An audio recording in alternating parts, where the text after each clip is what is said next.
Well, U.S. health officials have declared monkeypox a public health emergency. We know so many people, so many families have a lot of questions what that means and how monkeypox actually spreads, especially with the start of school just around the corner for every local school district. I know there's a lot of questions. That's why joining us in today's Leading SA segment is Dr. Jan Patterson, infectious disease physician at UT Health San Antonio.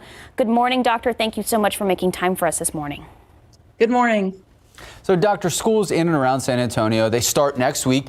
What should parents know about monkeypox and how concerned should they be?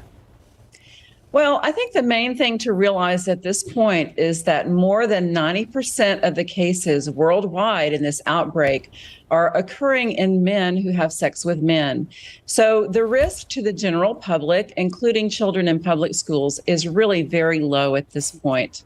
Monkeypox is spread by direct skin-to-skin contact, and in particular intimate, including sexual contact.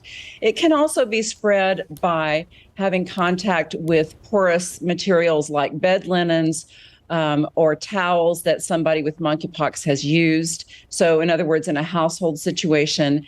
And it can also be spread possibly by respiratory droplets with prolonged face-to-face contact with a person who has monkeypox. So, Dr. Patterson, you talked about the surface. Can you get monkeypox from sitting in public transportation, gym equipment, public toilets? And if so, is that likelihood much the same as the prolonged skin-to-skin contact that you've talked about? No, those situations would be very unlikely.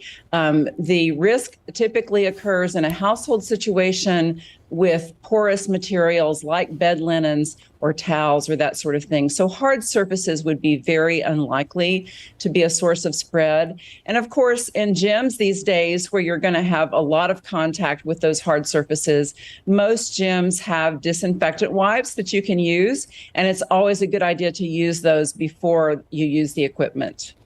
Talking about porous materials, for example, a lot of people are going shopping this weekend for back to school, trying on clothes at stores. Is that something that people should worry about? No, again, that risk would be very unlikely as well, because that's just going to be very transient contact, both for the person trying on and the person before them. So that risk would be very unlikely. So transient contact versus prolonged skin-to-skin contact. You're saying that is primarily the main way people can get this. That's right. Just transient contact, just brushing up against a person, that's not going to transmit it. It's really direct skin-to-skin contact, typically intimate or prolonged contact. Now, we know that there are vaccines around the world, around the country, and even here in Texas and in Bexar County. How important is it that people get these vaccines from your perspective? Well, it's very important, and the priority group right now is those who have been exposed to monkeypox.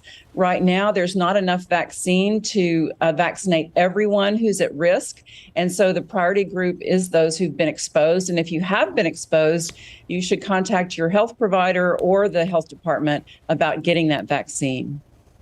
But in terms of preventative, I know obviously the COVID vaccine comes to mind as a preventative measure. Should mass amounts of people get a monkeypox vaccine in anticipation of trying to prevent it? Well, right now that would not even be possible because there's not enough vaccine for mass amounts of people in the general public to get the vaccine. We will be expecting more doses of vaccine later in the fall, but right now the doses that are available are primarily for those at risk, and they're prioritizing those who've been exposed. So, I mean, what the general public can do right now to avoid transmission is to avoid close contact with people who have new unexplained rashes. And if they have been exposed, to seek help from their healthcare provider or the health department. Dr. Patterson, thank you so much for answering all of our questions. To our viewers watching, this full interview will be on ksat.com later this morning. Thank you so much.